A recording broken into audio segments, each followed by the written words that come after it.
Bien, bonjour à toutes et à tous. Bonjour à ceux qui nous rejoignaient en direct et ceux qui nous regardent en différé.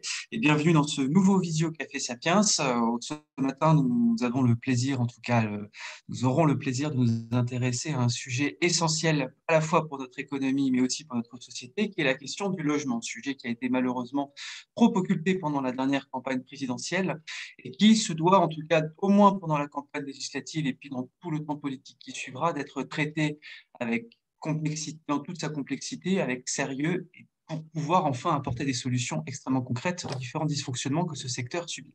Pour nous accompagner ce matin, j'ai le plaisir et l'honneur d'avoir deux experts reconnus de ce domaine-là. Tout d'abord, Bernard Cadot. Bernard, vous êtes l'ancien président du réseau Orpi. Vous êtes un expert logement qui travaillait conjointement à l'Institut Sapiens depuis notre création. Et puis, vous êtes aussi très souvent sollicité à la fois par les institutionnels et différents politiques pour les éclairer sur les différentes problématiques liées à l'augmentation de l'offre de logement. Et puis enfin, Christophe Robert. Christophe, bonjour. Vous êtes le directeur de la Fondation Abbé Pierre depuis 2015. Vous êtes docteur en sociologie. Vous êtes en première ligne, si je puis dire, pour constater à la fois les dysfonctionnements du secteur du logement et puis surtout leurs conséquences à la fois économiques et sociales sur nos concitoyens.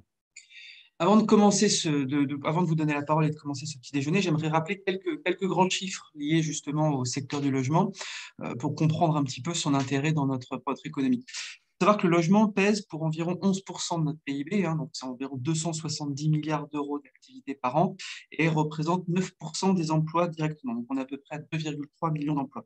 Le logement génère 80 milliards de recettes fiscales pour l'État et ne représente entre guillemets que 38 milliards d'aides directes. Donc du coup, le logement est un secteur lucratif à hauteur de 42 milliards d'euros pour les recettes publiques chaque année. Le logement, malgré les différents dysfonctionnements qu'il subit, ne représente que la 15e préoccupation des Français lorsqu'on leur demande dans les différents panels leurs préoccupations et leurs attentes d'un point de vue politique. Derrière des préoccupations telles que l'aménagement du territoire ou le pouvoir d'achat qui, eux, apparaissent dans les premières préoccupations, alors que, on le verra juste après, le logement est intimement lié aux différentes problématiques susnommées. Le logement absorbe 70% des dépenses contraintes, c'est-à-dire des dépenses préengagées sur lesquelles il n'est pas possible d'agir de manière conjoncturelle des différents ménages, quel que soit leurs différents niveaux de revenus, avec une disparité selon le niveau de revenu. Pour les premiers déciles, c'est-à-dire les personnes, les ménages les plus précaires, la plupart de ces dépenses contraintes concernent le versement direct d'un loyer, alors que pour les plus aisés, il s'agit principalement du remboursement d'un prêt ou d'un emprunt lié justement à l'acquisition d'un logement personnel. Enfin, le taux d'effort lié au logement est en moyenne de 26% pour tous les ménages. Donc, là, on parle de budget total et non pas de budget contraint, avec des grandes disparités. On est à plus de 35% pour les jeunes de moins de 30 ans et à peu près à 12% pour les personnes qui ont plus de 65 ans. Dernier petit chiffre, l'inflation, on parle beaucoup d'inflation aujourd'hui sur les prix de manière globale. Il faut savoir que l'inflation liée au logement a été 4 fois supérieure ces dernières années à l'inflation dite normale et 4 fois supérieure à l'augmentation du pouvoir d'achat. Donc, on observe une réelle distorsion entre justement la capacité, le pouvoir d'achat lié au logement et le pouvoir d'achat de manière globale lié aux ménages.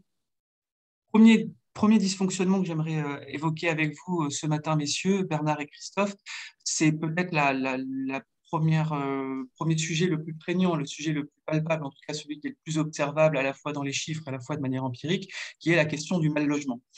Christophe, vous publiez chaque année un excellent rapport, excellent dans sa construction et malheureusement retentissant dans ses données, sur justement l'état du mal logement en France. Vous faites état à la fois des ménages qui sont soit privés totalement de logement, soit en situation de logement précaire. Est-ce que vous pouvez nous faire une petite photographie du mal logement en France et puis commencer à nous expliquer un petit peu les causes et les différentes conséquences que cela peut avoir? Oui, bonjour à toutes et à tous. Merci pour cette invitation. Oui, je crois que d'abord dire peut-être avant de donner quelques chiffres sur l'état du mal logement en France, dire que au fond, ce que vous venez d'indiquer, 28% pour aller même, certains indicateurs montent jusqu'à 30% de taux d'effort liés au logement, c'est le premier poste de dépense des ménages, donc avant l'alimentation, avant le transport. Bien intégrer que dans le temps, ce sont des proportions qui se sont inversées, hein, c'est-à-dire que dans les années 80, on dépensait plus pour s'alimenter que pour se loger, et la montée des coûts liés au logement a créé cette situation où c'est le premier poste de dépense des ménages. Mais quand on parle de 28% ou 30% de dépenses consacrées au logement, C'est une moyenne. C'est une moyenne qui intègre des personnes qui sont propriétaires de plein droit. Hein. Vous savez qu'il y a à peu près 58% de propriétaires en France. Ce sont des moyennes qui intègrent des personnes qui ont de fortes ressources, ce qui signifie que pour beaucoup de nos concitoyens les plus fragiles, et je ne fais pas seulement référence aux plus pauvres ou aux très pauvres, c'est plutôt 40, 50%, 60% de son budget qui est consacré au logement. J'entends logement au sens loyer si c'est des locataires, plus les charges. Euh, on est donc confronté à une hausse des dépenses liées au logement qui touche de plein fouet les plus fragiles. Vous l'avez dit, les ressources des ménages n'ont pas évolué au même rythme que les coûts du logement, avec aussi un sujet majeur qui est celui de l'augmentation des charges, des coûts liés aux charges, bien sûr avec l'actualité criante que nous connaissons tous aujourd'hui, mais c'est vrai depuis 20-30 ans, c'est-à-dire une poussée des coûts liés au chauffage notamment, avec un phénomène qui s'est accentué très fortement. Je pense à la précarité énergétique, le fait de ne pas pouvoir se chauffer parce qu'on n'a pas les ressources ou parce qu'on est dans un logement qui est une passoire thermique, pas performant thermiquement, où on dépense beaucoup, beaucoup trop pour se chauffer mal, en quelque sorte.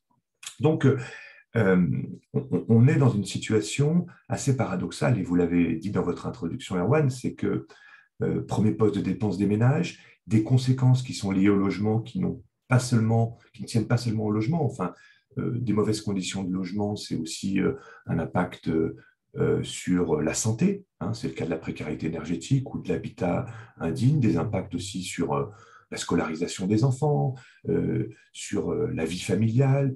On peut dire aussi, du fait de la cherté du logement, sur les mobilités professionnelles qui sont fortement impactées par ces difficultés de logement, des personnes qui ne changent pas de boulot ou qui ne prennent pas une progression parce qu'ils savent qu'ils vont aller dans une ville où le coût du logement est bien trop cher. Et donc, ces facteurs-là, et on pourrait en ajouter beaucoup d'autres, et je pense qu'on va le faire pendant cette heure, ont fait que pour tout un pan de la population, eh bien, il est devenu extrêmement difficile de se loger dans de bonnes conditions. Alors, on compte environ 4 millions de personnes qui sont mal logées en France, un petit peu plus de 4 millions. Parmi ces personnes mal logées, vous rencontrez des personnes sans domicile fixe, qu'il faut distinguer de sans-abri. Hein, c'est sans domicile fixe au sens de l'INSEE, avec un chiffre qui est particulièrement préoccupant. C'est l'augmentation, en réalité, de ce problème des personnes sans domicile fixe. À peu près 300 000 personnes aujourd'hui concernées. C'est un doublement depuis 2002, la première enquête, depuis 2012, pardon. On avait déjà assisté entre 2002 et 2012 à une augmentation de 50%. Entre 2012 et aujourd'hui, ça a doublé, donc 300 000 personnes sans domicile fixe, qui est un sujet extrêmement préoccupant, évidemment, dans un pays riche comme le nôtre. Et vous l'avez évoqué rapidement, mal logé ne veut pas forcément dire dépourvu de logement, comme le sont les personnes sans abri ou sans domicile. Ça peut être des personnes qui vivent dans des logements trop petits, donc dit en surpeuplement accentué au sens de l'INSEE, c'est-à-dire qu'il leur manque 2 pièces par rapport à la taille de la famille, ou en logement indigne, en logement dangereux pour la santé. Pour que chacun mesure l'ampleur du phénomène, ce qui s'est passé par exemple à Marseille, rue d'Aubagne, 8 morts, mais au-delà de ces 8 morts et cette catastrophe absolue, on savait qu'un rapport antérieur de Christian Nicole montrait qu'il y avait 40 000 logements qui étaient indignes dans Marseille et une bonne partie dans les centres-villes de Marseille. Donc, ça peut être le mal logement parmi ces 4 millions des personnes dépourvues totalement de logement, des personnes en précarité énergétique, des personnes dans un logement trop petit ou dans un logement trop dangereux. Et pour finir cette introduction sur les mauvaises conditions de logement, je voudrais indiquer que la caractéristique que nous observons depuis le début des années 2000, qui a vu une flambée en fait, des coûts du logement, tant à la vente qu'à la location, ou la flambée des charges, alors pas sur tous les territoires, il faudra qu'on regarde aussi la notion territoriale dans cet échange. Cette flambée des coûts du logement a fait que tout un pan de la population modeste, j'allais dire pas forcément pauvre, rencontrent eux-mêmes des difficultés pour se loger, même quand ils ont un emploi. On voit par exemple que l'emploi aujourd'hui ne protège pas de la pauvreté, on le sait, le phénomène des travailleurs pauvres, parfois il ne protège pas non plus du mal logement. Ce qui fait qu'il y a tout un pan de la population qui rencontre désormais, depuis une vingtaine d'années, des difficultés pour se loger, et que ça crée un phénomène, entre guillemets, de concurrence avec les mal logés. Pour prendre un seul exemple, dans les années 90, des logements de moyenne qualité dans les centres-villes de Lyon, de Paris ou d'autres grandes villes métropoles, servaient j'allais dire, d'amortisseur, de soupape à ceux qui n'avaient pas des ressources pour se loger convenablement aux conditions du marché. Mais ils avaient quand même un logement. Alors certes, pas de qualité thermique parfaite, sans doute trop ancien, les travaux n'ayant pas été faits, mais ça servait d'amortisseur. Évidemment, quand tout un pan de la population se déporte sur ce logement, parce que c'est ce seul qui devient accessible à leurs ressources, ça, par effet domino, projette les autres vers des solutions encore plus mauvaises, voire l'absence totale de solutions, c'est-à-dire le mal logement. Donc, 4 millions de mal logés d'un côté, et un autre chiffre que nous produisons à la Fondation, 12 millions de fragilisés. Et c'est là où il y a un enjeu très fort, c'est tout faire pour éviter que ces 12 millions de fragilisés ne basculent dans les situations de mal logement. C'est un tout petit peu comme, on pourrait faire le parallèle avec l'emploi, hein. Il y a les personnes au chômage, mais il y a le halo autour de ceux qui travaillent, mais travailleurs pauvres, temps partiel subi, contraint, 2 heures le matin, 2 heures le soir, payés au lance-pierre. On a un petit peu le même phénomène, des mal logés et une zone grise tout autour du mal logement qui atteint à peu près 12 millions de personnes. Merci pour ce constat édifiant. Bernard, vous l'avez vécu, vous, justement, ce que vient de citer Christophe, de dire, vous en êtes des spectateurs, à la fois cette augmentation, cette dégradation de certains logements et cette forte augmentation, justement, des budgets liés au logement qui restreint la capacité de pouvoir se loger. Est-ce que vous pouvez nous en dire un mot dessus et peut-être, on va peut-être commencer aussi à en évoquer les causes directes, au-delà, justement, du côté Alors, purement budgétaire? oui, bonjour à toutes et à tous et merci pour cette invitation. Je vais revenir 2 minutes sur ce que vous disiez tout à l'heure, Erwan, en introduction, sur ce paradoxe de l'appréciation des Français par rapport à l'impact du logement. Quand on les interroge, et ça a été le cas dans la campagne électorale récente, le pouvoir d'achat vient en tête des préoccupations des Français, ce qui est somme toute logique. Il n'y a pas de débat là-dessus. Par contre, ce qui est paradoxal, c'est que le logement arrive au 12e ou 15e rang, 15e, oui. selon les instituts de sondage des préoccupations des Français. Et Christophe l'a rappelé, vous l'avez rappelé, c'est la première dépense contrainte des ménages, avec, pour les plus modestes, effectivement, des taux d'effort qui sont largement au-delà des moyennes et qui peuvent atteindre parfois 50%, ça a été dit. Le poète disait que les grandes douleurs sont muettes. Et en fait, j'ai l'impression qu'il y a une espèce de résignation ou d'habitude insidieuse au fait que c'est difficile de se loger, le logement, c'est cher. Alors, voilà, ce n'est pas le fait de le dire qui va résoudre les problèmes, mais je crois que c'est important de le dire parce que puis il y a aussi cette notion d'appréciation parce que quand vous avez un véhicule et que vous passez à la pompe, c'est tous les jours que vous pouvez constater, ou toutes les semaines que vous pouvez constater que le prix du carburant a augmenté, ou quand vous allez faire les courses, vous voyez que les prix ont augmenté, alors que le logement, finalement, c'est une fois par mois, il y a un prélèvement de crédit ou il y a un prélèvement de loyer, et voilà, et c'est plutôt insidieux. Bon, une fois qu'on a dit ça, j'allais dire, on n'a rien dit. C'est un simple constat. Il faut voir effectivement les causes. Vous avez raison. Je pense qu'il y a 2 causes, et on en parlera sans doute tout à l'heure. Il y a une cause qui est structurelle en France. Il n'y a pas assez de logements par rapport à la demande. Ça, c'est une chose réelle. Et puis, il y a une cause qui est conjoncturelle liée à l'inflation, mais on y reviendra tout à l'heure. Je voudrais revenir sur un chiffre que Christophe a cité tout à l'heure parce que c'est important. Déjà, je crois que dans l'esprit de tout le monde, faire le distinguo entre sans domicile et sans abri, c'est important parce que dans l'inconscient collectif, les SDF, comme on dit, c'est des gens qui dorment dans la rue. Il y en a beaucoup trop, puisqu'il y en a 30 000, si je reprends les chiffres de votre rapport, Christophe. Par contre, 300 000 qui n'ont pas de logement. Et pourquoi je m'attarde là-dessus, c'est que je pense qu'on est dans un système qui est pervers. Alors certes, les 300 000 personnes, et c'est tant mieux, dorment à l'abri, mais elles sont hébergées dans des systèmes locatifs et des systèmes hôteliers. Et je parle sous contrôle de Christophe là-dessus.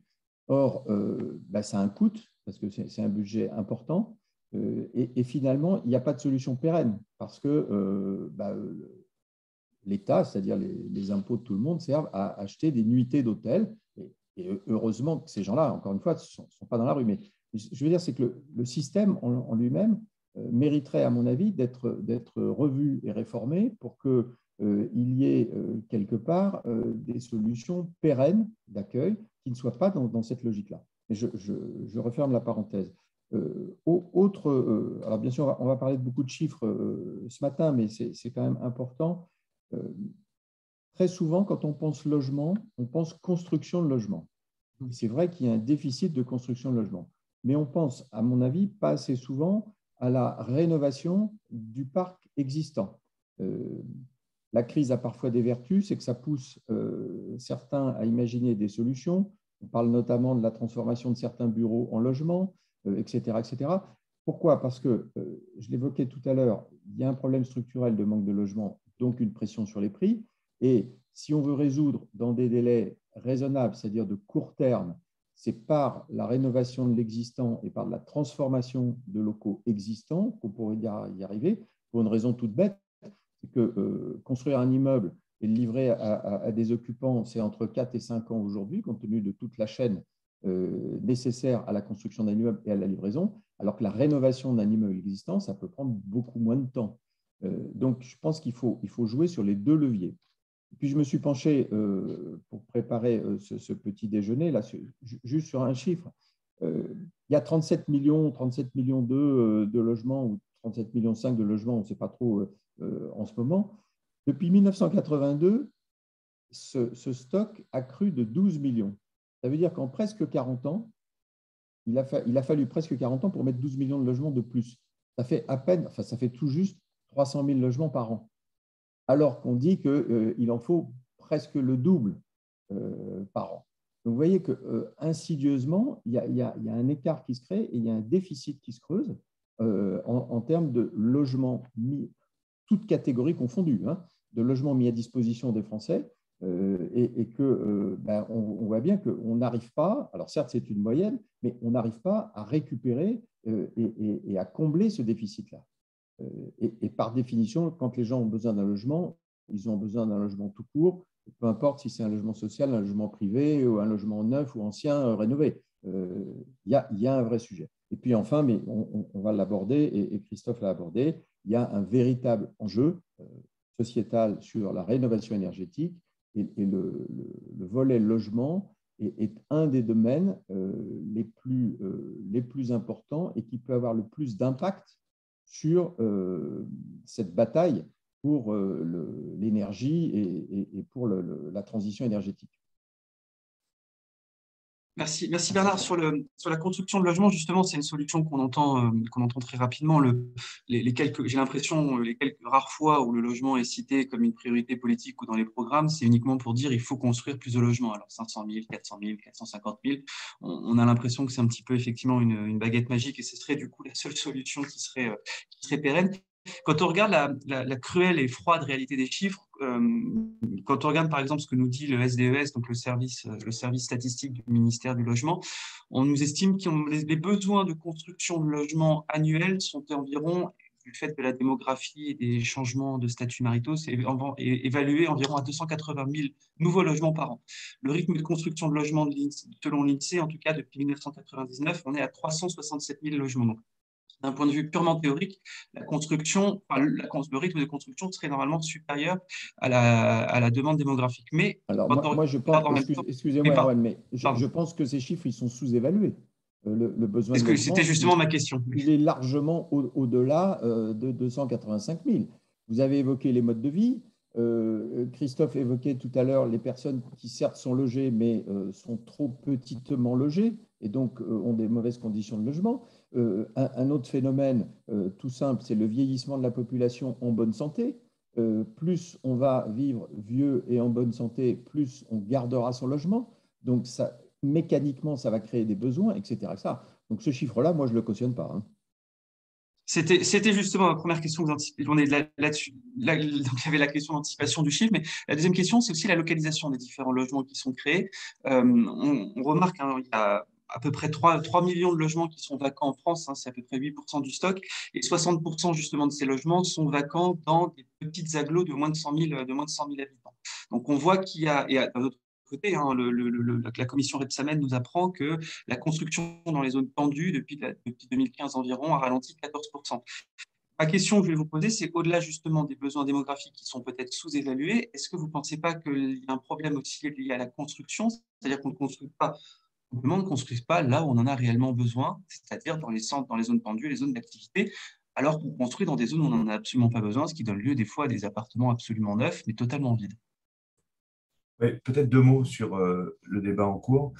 Les estimations auxquelles vous faites référence, Erwan, donc c'est l'étude de l'INSEE, effectivement, qui parle de besoins à long terme entre 280 000 et 320 000 déjà. Hein, donc il y a une fourchette qui est présentée, qui tient compte à la fois des évolutions démographiques, c'est-à-dire la décohabitation, les séparations conjugales, la démolition de logements, qui tient un peu compte des besoins non satisfaits aujourd'hui, mais pas totalement. C'est-à-dire qu'il y a un enjeu, par exemple, autour de la catégorisation des besoins liés, par exemple, au mal logé.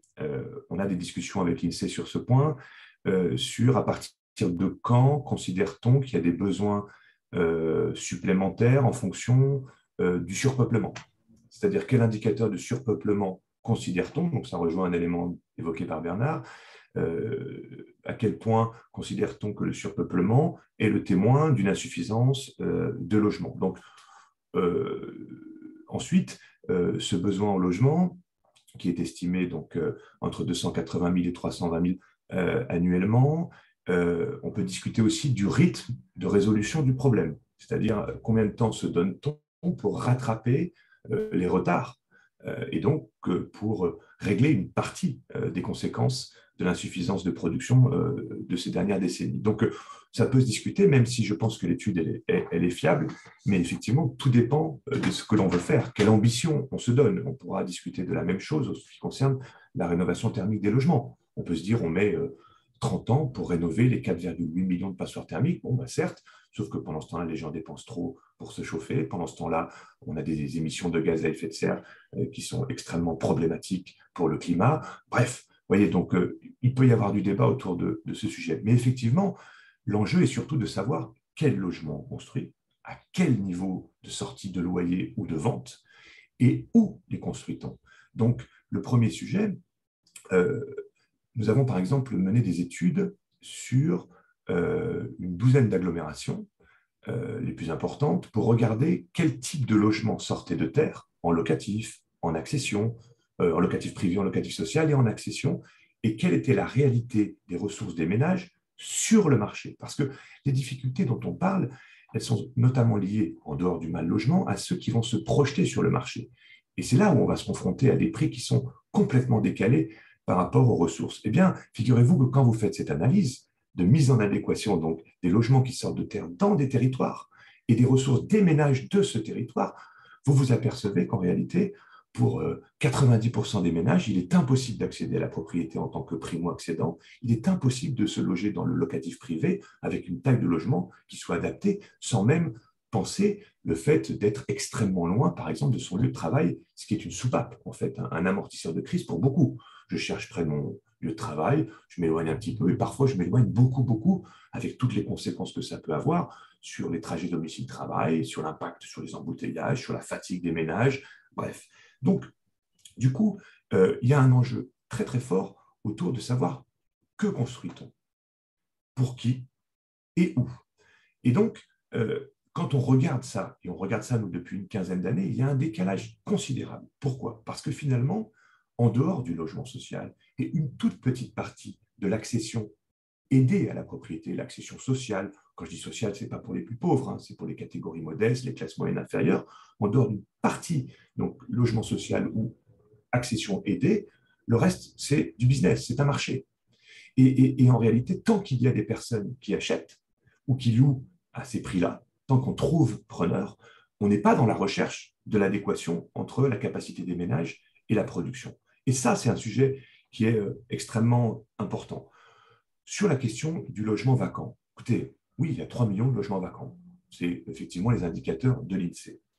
Bon, quand on regarde un petit peu, par exemple, le département où la vacance est la plus forte, c'est autour de Murat, c'est le Cantal. Bon, il n'y a pas de besoin en logement. Les prix ne sont pas excessifs. Vous voyez ce que je veux dire? Il peut y avoir des besoins de réhabilitation, de revitalisation des centres-villes pour éviter qu'ils se dégradent. Donc, il y a des enjeux urbains, des enjeux de logement.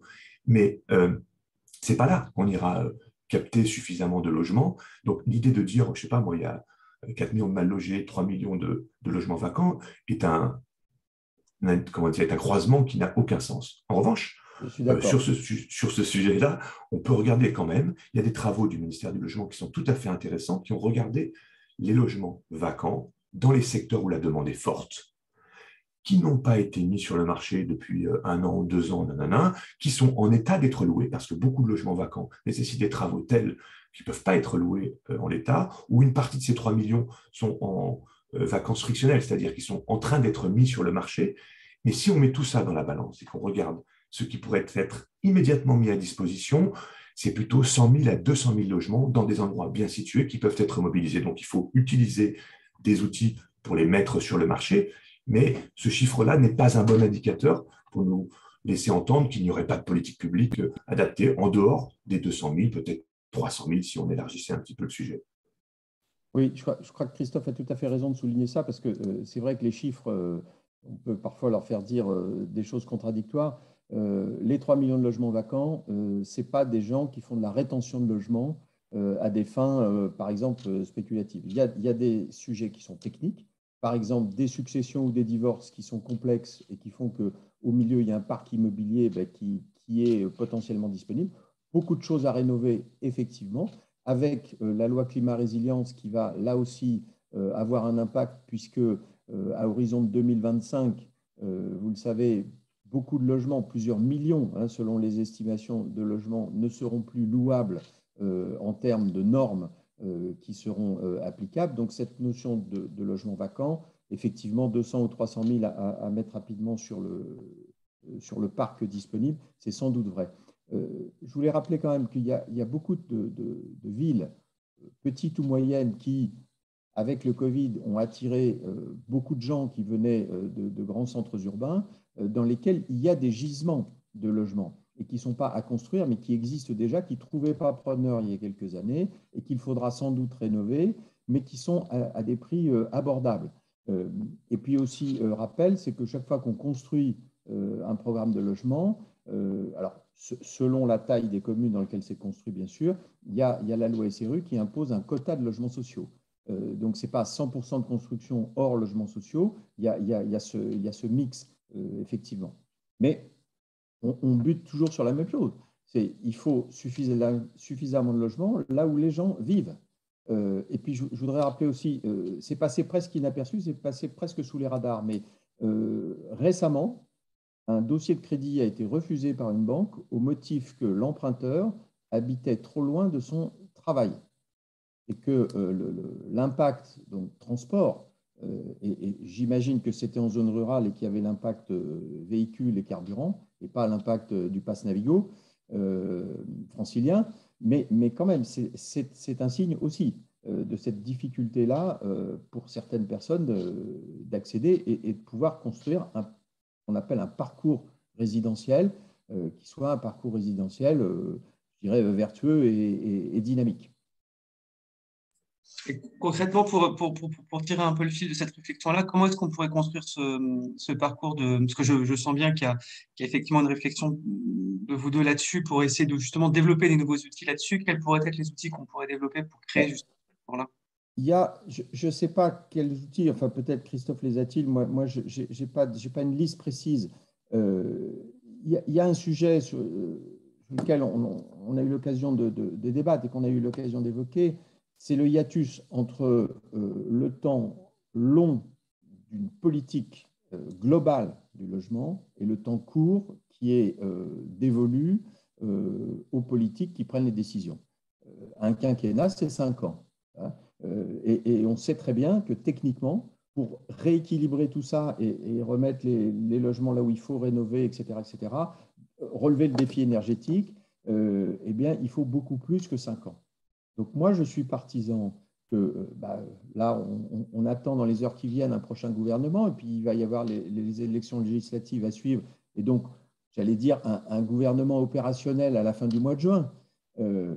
Je propose qu'une grande conférence sur le logement soit réunie par le prochain gouvernement, qui réunisse tous les acteurs, et que cette conférence, elle ait un objectif qui serait de déterminer le cadre d'une loi de programmation qui, par définition, comme ça existe dans d'autres domaines, notamment au niveau de la défense ou même de la police ou de la justice, il puisse y avoir cette loi de programmation qui entraîne une politique et des choix structurels pérennes qui iraient au-delà du mandat de 5 ans que nous venons de confier à Emmanuel Macron et à son gouvernement. Parce qu'autrement, ce n'est pas une question de mauvaise volonté, c'est une question que techniquement, ça ne marchera pas. Parce qu'aujourd'hui, vous voulez construire un immeuble, entre le moment où vous allez repérer le terrain, c'est-à-dire le foncier, comme on dit, et puis le moment où vous allez donner les clés au premier occupant, il va se passer entre 4 et 5 ans. Donc, si on n'a pas cette notion présente à l'esprit, on se rend bien compte que toutes les politiques qui peuvent être engagées ont besoin d'une visibilité au-delà de ce délai-là. Je pense que ça serait ça la première chose à faire. Oui, la question est évidemment énorme en réalité, Oui. mais je voudrais prolonger les propos de Bernard Cadot et puis peut-être apporter quelques éléments du point de vue de la Fondation. En réalité, on souffre d'une insuffisance de politique en matière de logement, de vision politique et de continuité de l'action publique. Ça, c'est très clair. En gros, c'est un sujet qui est considéré comme technique, coûteux, difficile, dont les fruits de l'action politique se récoltent bien après, en fait, le temps du mandat. C'est ce que disait Bernard. Sauf que c'est pas ça qui doit guider l'action publique. Et c'est là où on a un vrai sujet, c'est-à-dire première préoccupation, enfin premier poste de dépense des ménages.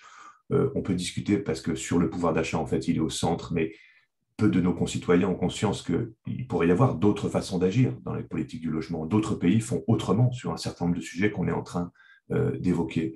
Et donc, on doit repositionner ce logement à sa juste place sur la question de l'aménagement, sur la question sociale, sur la question énergétique, sur la question du vivre ensemble. Bref, il y a des enjeux considérables. Donc, souvent, on essaye de ne pas justement faire monter ce sujet parce que c'est plus difficile. Hein. Vous pouvez créer de l'emploi en 5 ans. Vous pouvez même créer de l'emploi en 2 ans avec des choix de soutien à des secteurs, avec, je ne sais pas moi, des emplois aidés, avec, bref, en donnant de la visibilité, avec des politiques fiscales encourageantes. Sur le logement, de toute façon, ça mettra un peu plus de temps. Donc, il faut sortir de ce temps-là. Il faut le faire rentrer dans la nécessité publique, au sens de pouvoir partager ensemble, au-delà des visions politiques, les nécessités territoriales, les nécessités sociales, les nécessités écologiques, de façon à ce qu'il y ait une continuité de l'action publique. Il n'y a rien de pire. C'est vrai dans les domaines économiques en général, mais c'est encore plus vrai dans le domaine logement que du stop and go, de ne pas savoir à quelle sauce on va être mangé l'année d'après, parce qu'il y a un projet de loi budgétaire qui évolue tous les ans. Les 5 années que nous avons passées, le quinquennat précédent, sur le volet social, il y a eu 10 milliards d'économies sur le budget de l'État, 10 milliards de baisse du budget de l'État en 5 ans sur les APL et sur le logement social. Donc, comment voulez-vous dire à des acteurs sociaux, les bailleurs sociaux par exemple, construisez plus, pendant ce temps-là, on vous pique du fric. Ça n'a aucun sens. Alors, on pouvait discuter on n'est pas forcément pour le statu quo, mais ce n'est pas comme ça qu'on mobilise des acteurs pour construire. Bon, si on prend en considération tous les impacts du logement qu'on est en train d'égrener là au fil de cette heure, il faudrait un ministère très fort, qui ne soit pas sous pression de Bercy avec une lecture qui soit uniquement avec des tableurs Excel pour guider l'action publique. Il faut absolument qu'il y ait une connexion avec les territoires, c'est-à-dire qu'on peut donner une impulsion au niveau national, une loi de programmation. Ce que Bernard dit est très important. Regardez ce qui s'est passé pendant le plan de cohésion sociale de Jean-Louis Borloo. Ça a été adopté en début de quinquennat. Les acteurs avaient de la visibilité pour les 5 ans et ça produit des effets. Tant sur la question de la rénovation urbaine, même si on peut discuter d'un certain nombre de choses, tant sur la question de la production de logements sociaux et la dynamisation autour du logement comme vecteur de mieux-être, vecteur de développement économique aussi. Et donc, il faut de la visibilité. Après, il y a aussi des débats autour de qu'est-ce que nous voulons faire. Donc, Hervé nous posait la question des outils.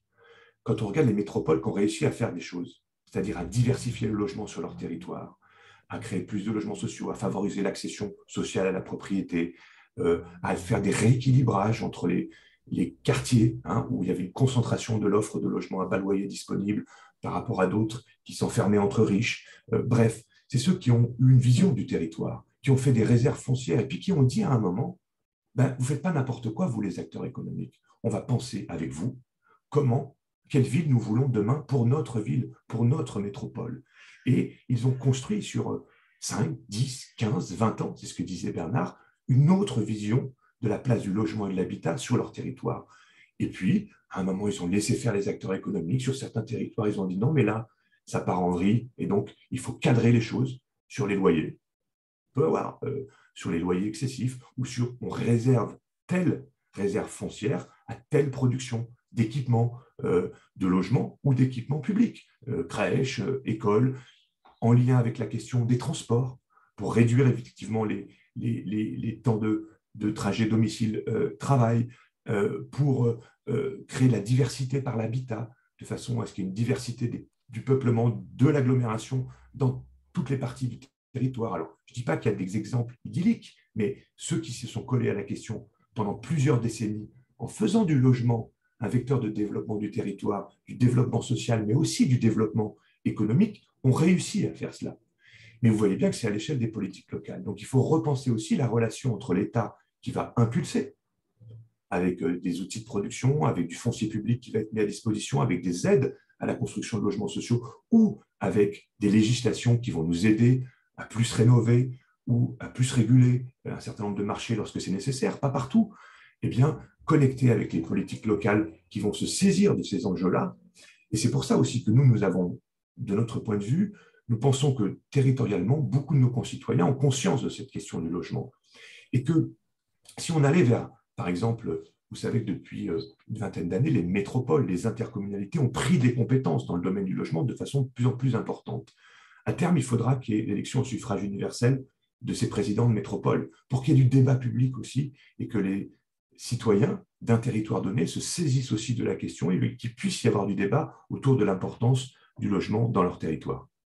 Mais je crois qu'il y a un consensus général. Après, chacun l'exprime en fonction de sa sensibilité et de ses convictions, mais il y a un consensus général sur l'idée qu'il faut faire l'aménagement des territoires parce que c'est par là que ça passe.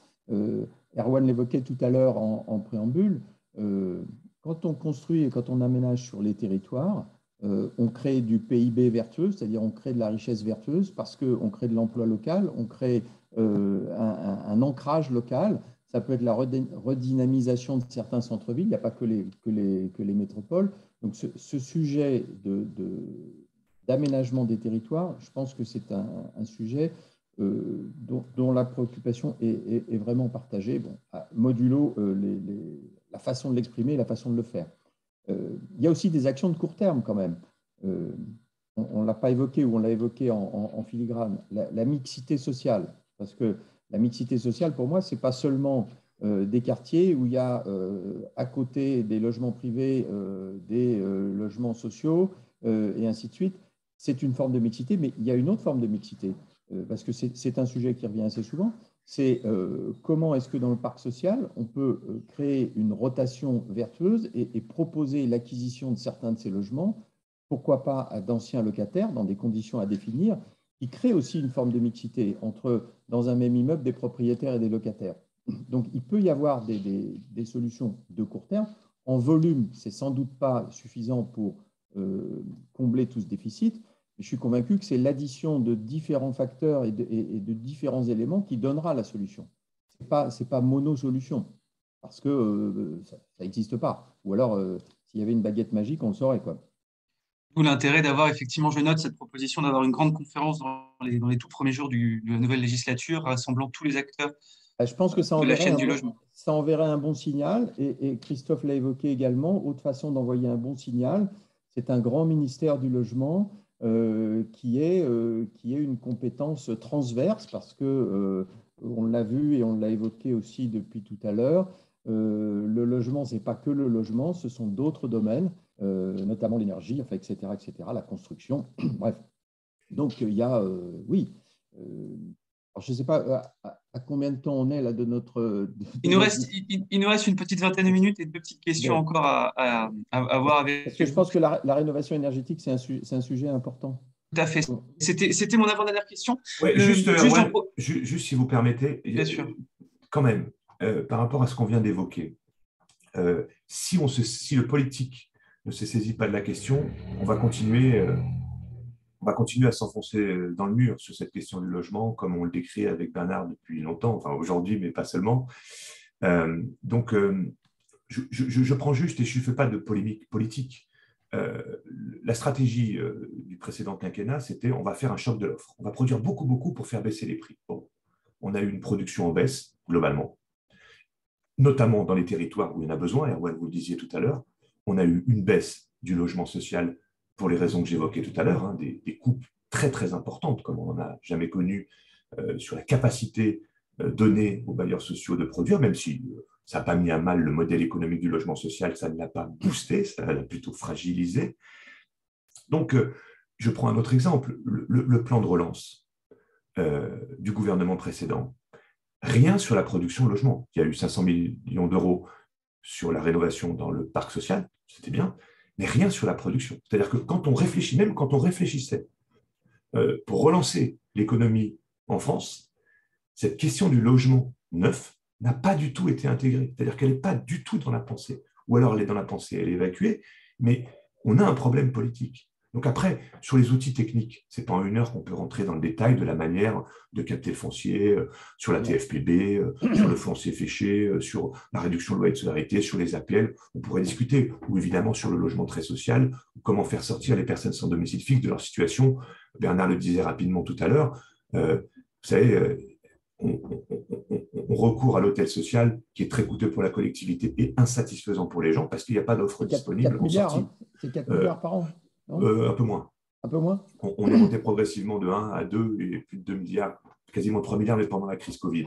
Donc, on voit bien que si on met tout sur la table, il y a un vrai sujet. Mais il faut quand même, au-delà des aspects techniques, que soit saisi ce sujet. Alors, je ne sais pas si c'est une conférence, Bernard, à propos d'une conférence, pourquoi pas, mais en tout cas, il faut absolument qu'on repositionne cette question du logement comme un des 4, 5 grands sujets. Enfin, c'est vraiment ça, hein. C'est-à-dire avec la question scolaire, avec la question de la santé, avec bien sûr la question de l'emploi, du pouvoir d'achat, mais ça se recoupe, on l'a dit. Et aujourd'hui, il n'y a pas de signaux dans ce sens-là. Nous, on a invité tous les candidats à l'élection présidentielle qui sont venus à la publication du rapport de la Fondation. Ils ont joué le jeu pendant une demi-heure. Ça a fait pendant 3-4 jours un peu de débat autour du logement, mais après, ça a été complètement oublié. Donc, il faut absolument que collectivement, on se saisisse de ce sujet pour dire traitez-le à sa juste place et à sa juste aussi capacité en termes d'effet levier que cela peut produire sur la question sociale et sur la question économique et celle des territoires. Donc, il faut qu'on change quelque chose. Ça ne sera pas seul l'un ou l'autre, hein. Il va falloir qu'il y ait une mobilisation collective. Autrement, on risque de repartir pour 5 ans, j'allais dire, en vivotant, en essayant de faire que ça fasse le moins de bruit possible. Et on n'aura pas commencé à régler le problème. Et c'est en tout cas ce qui nous inquiète beaucoup aujourd'hui, hein, de savoir si ça peut occuper une nouvelle place dans ce quinquennat. Pour l'instant, les signaux ne sont pas là, mais on ne va pas faire de procès d'intention. Espérons que ça sorte dans les prochaines semaines. Dans les prochains jours, avec notamment la nomination, on espère, d'un grand ministère, effectivement, qui serait transversal. Ça sera le premier marqueur. La question du logement. Ça sera le premier marqueur. Ce serait un très bon marqueur. Juste, il nous reste un petit quart d'heure avant de devoir rendre l'antenne. J'en profite juste pour nos auditeurs. Si jamais vous le souhaitez, vous pouvez poser toutes vos questions dans le chat. Elles seront relayées directement à nos intervenants. On a beaucoup parlé effectivement de la question de la rénovation énergétique. Juste deux petits chiffres, effectivement. Donc, notamment la loi climat et résilience, si je ne dis pas de bêtises, mais on estime en tout cas que tous les logements considérés comme F jusqu'à F doivent être retirés du marché d'ici 2028. Les logements considérés jusqu'à E, donc les passoires thermiques et aux alentours, là on est jusqu'en 2032. En gros, si vous voulez, ça veut dire que dans 5 ans et demi, il y a potentiellement 4,6 millions de logements qui sont potentiellement retirables du marché locatif.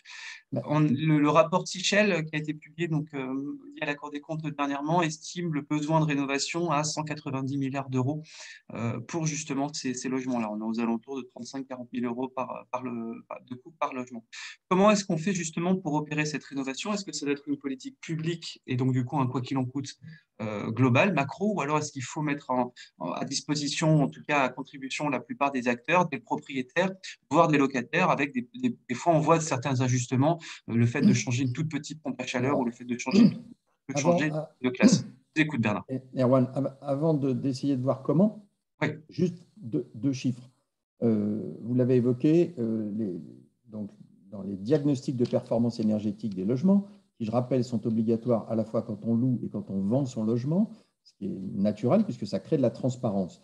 Une partie non négligeable, puisque, alors, selon les chiffres prononcés, on est entre 5 et 7 millions de logements qui vont être concernés d'ici 2028.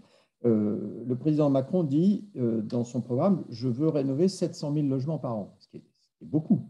Mais 700 000 fois 5 ans, ça fait 3,5 millions. Ça veut dire que si on ne s'y prend pas, je ne sais pas comment, mais d'une autre manière, on sera en deçà de l'objectif. Il y a une question subsidiaire, c'est avons-nous la capacité technique de construction en termes de main-d'œuvre, en termes de savoir-faire, de produire des logements neufs et de rénover tous ces logements sur une année? J'espère que oui. Je ne peux pas dire qu'on ne l'a pas, mais j'attire juste l'attention là-dessus parce que c'est très important de se doter des moyens nécessaires. Autre sujet, vous l'avez évoqué, c'est le coût par logement. Parce qu'il y a ce qu'on appelle la rénovation énergétique et la massification de la rénovation.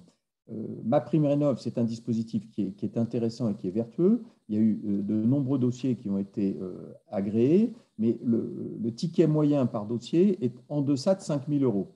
Et le ticket moyen évalué par logement pour faire cette massification de la rénovation, c'est-à-dire une rénovation efficace. En clair, si je suis dans une maison passoire thermique et je change que les fenêtres et que je ne m'intéresse pas à la toiture, je n'aurais pas fait le job. Enfin, je l'aurais fait, mais c'est l'arbre qui aura caché la forêt. Ça, c'est de l'ordre de 35 à 40 000 euros par logement. Donc, comment faisons-nous pour ce reste à charge? Parce qu'une fois qu'on a déduit les 5 000 euros, bah, il va en rester entre 25 et 30 à payer. Il y a celles et ceux qui peuvent le payer, et je pense qu'il faut réfléchir à un aménagement en termes de fiscalité, parce qu'ils font l'effort, ils payent. Et puis, il y a celles et ceux qui ne peuvent pas. Et il n'y a aucune raison qu'ils aient une double ou une triple peine. Il faut qu'eux aussi puissent en bénéficier, mais que par contre, la dépense publique ne soit pas en pure perte et qu'un jour ou l'autre, il puisse y avoir une sorte de retour sur investissement. Moi, ce que je propose, c'est qu'il y ait une sorte de prêt hypothécaire comme un viager hypothécaire qui ferait que, à l'occasion de la mutation de ce logement, soit parce qu'il y a une vente, soit parce qu'il y a une succession ou quoi, parce que c'est souvent les personnes âgées en zone rurale, etc., qui sont dans ces cas-là, eh bien que l'État puisse récupérer sur le produit de la vente ce qu'il aura avancé pour arriver à un effort global vertueux de rénovation énergétique. Et dernier point, je m'arrête là-dessus, il y a un vrai sujet complexe sur les copropriétés. Et il faudra s'y pencher rapidement parce que si dans une copropriété, vous avez 25% des occupants ou des propriétaires qui sont d'accord pour la rénovation et que les autres ne sont pas d'accord ou n'ont pas envie de payer, parce qu'ils se disent on verra plus tard, comment est-ce qu'on fait pour lever ces blocages-là? Alors, il y a des dispositifs qui ont commencé d'être mis en place, mais c'est un vrai sujet parce qu'il y a de nombreux logements, il y a même, pas la majorité, mais il y a quand même un nombre très important de logements qui sont dans le cadre de la copropriété. Donc voilà, en quelques mots, pour moi, les grands sujets à adresser sur la rénovation énergétique. Oui, je partage beaucoup de points que Bernard vient d'évoquer. Alors, 4,8 millions de passoires thermiques à 7 millions, hein, selon les chiffres que l'on retient, effectivement. C'est l'analyse que l'on fait aussi. Une montée en puissance ces dernières années via MaPrimeRénov', des gestes. On appelle ça des gestes simples. C'est-à-dire qu'en fait, il y a un peu un abus de langage ou un peu rapide quand on dit il y a eu 700 000 interventions, rénovations. Non, il y a eu 700 000 gestes pour l'essentiel, c'est-à-dire ici on a changé la chaudière, là on a changé les fenêtres, là on a isolé le toit. Donc l'étape d'après, parce que ça constitue quand même une évolution importante, l'étape d'après, c'est effectivement aller vers des rénovations globales, c'est-à-dire qu'elles soient performantes thermiquement, de façon à réduire réellement la facture des ménages et à limiter considérablement les émissions de gaz à effet de serre. Donc c'est, je pense, le sujet des 5 ans à venir. Alors, au fond, on est encore là dans l'exemple de ce qu'on disait tout à l'heure, de la nécessité de la continuité de l'action publique, pour pouvoir créer la capacité de tout un secteur, partout, et en milieu rural aussi, Bernard le disait parce qu'il y a beaucoup de situations en milieu rural, partout sur le territoire, créer de l'emploi, une filière qui soit capable d'accompagner, de faire ces travaux. Aujourd'hui, elle n'est pas complètement stabilisée. Donc, il faut vraiment donner de la visibilité, de la lisibilité à ce secteur pour qu'il puisse se construire et qu'on ne soit pas victime du stop and go permanent. Regardez les 5 dernières années, personne n'y a rien compris. Il faut être expert pour savoir ce qui s'est passé pendant les 5 ans, même si ce n'était pas une mauvaise intention, encore une fois, hein, mais il va falloir poser les choses. Le plus gros enjeu, la plus grosse difficulté, c'est celle que Bernard a évoquée, c'est-à-dire que, au fond, et là, je pense au titre de la Fondation Abbé Pierre, que c'est un peu comme la prime, pour prendre l'exemple, la prime pouvoir d'achat, 100 € distribués à 38 millions de personnes. Enfin, je veux dire, il y a un moment, il faut cibler ceux qui en ont vraiment besoin. Donc, il va y avoir un enjeu considérable. C'est qui, parmi ces 5 millions à 7 millions de passoires thermiques, doit faire l'objet d'une intervention financière beaucoup plus importante pour permettre, en fait, la rénovation. Donc, quand on regarde aujourd'hui, dans les 700 000 gestes, il y en a très peu qui sont parmi les plus pauvres, qui sont dans les pires passoires thermiques, donc ceux qui subissent le plus. Or, c'est là qu'on a le gisement le plus important, parce que c'est là qu'on va faire sortir de la précarité énergétique les ménages, parce que c'est là qu'on consomme le plus de gaz à effet de serre. Il va falloir trouver les moyens d'atteindre le zéro reste à charge. Autrement, ça ne se fera pas. Alors, comment on fait ? Il y a la formule que propose Bernard. Il va y avoir besoin de cash, d'aide directe aux ménages de façon très importante.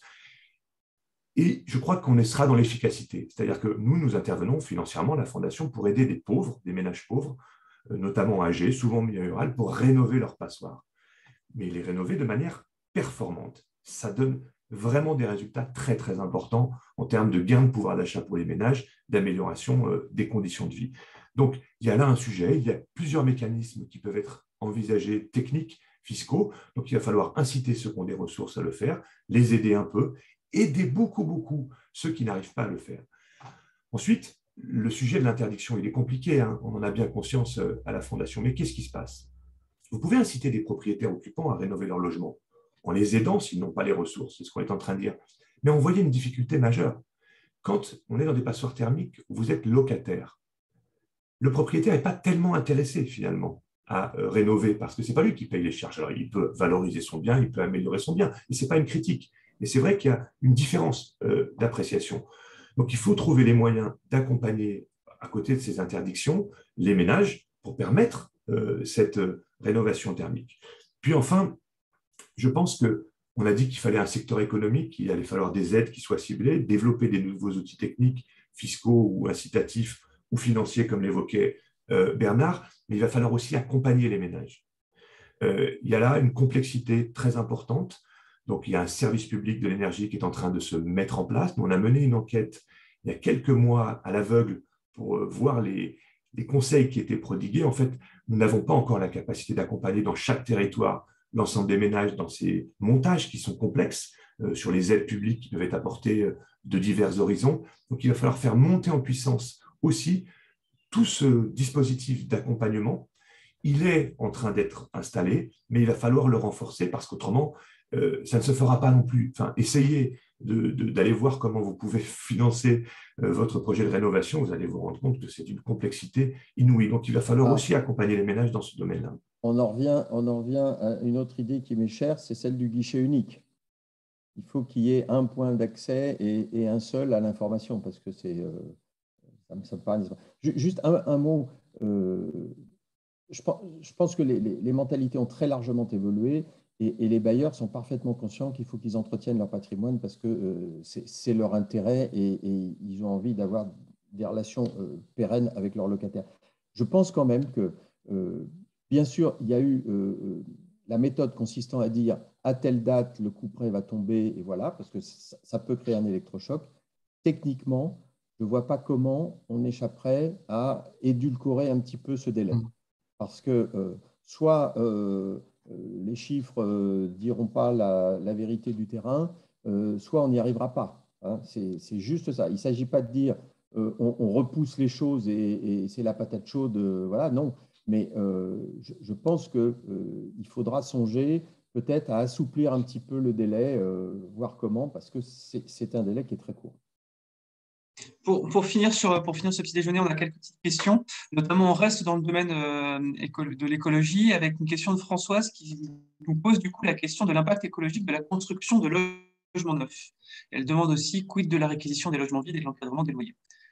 Bah, la construction des logements neufs, les constructeurs, les promoteurs sont très en pointe là-dessus. Et il y a des tas de nouvelles techniques, alors que je ne connais pas par cœur, mais à la fois sur la mise en œuvre de certains matériaux qui sont nouveaux et qui sont plus performants, à la fois sur les façons de construire. Par exemple, dans les grandes villes, construire hors site, ça c'est un sujet qui se développe beaucoup. Les constructions bois. Enfin bon, donc il y a un véritable effort de l'industrie de la construction en France sur construisons mieux, avec de meilleures performances, à moindre coût, etc.